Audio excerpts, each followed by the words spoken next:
Hello everyone. तो आज की वीडियो में हम देख रहे हैं कि हम हमारे जो कभी कभी वीडियोस बनाते हैं तो वहाँ पे एको आती है, वो किस चीज़ की आती है।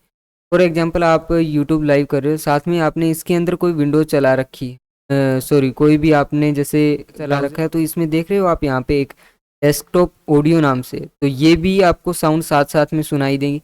और भी रीज़न हो सकते हैं, फॉर एग्जांपल यहाँ पे आपको मिक्सर या फिर कुछ और ऑडियो इनपुट दिख रहा है, वो भी आप देख सकते हो यहाँ पे। उन सबको आपको म्यूट करना होगा, सिर्फ अपना एक ही इनपुट होना चाहिए। फॉर एग्जांपल मैंने नीचे का एक म्यूट कर रखा है डेस्कटॉप ऑडियो, इसको भी म्यूट कर देता हूँ।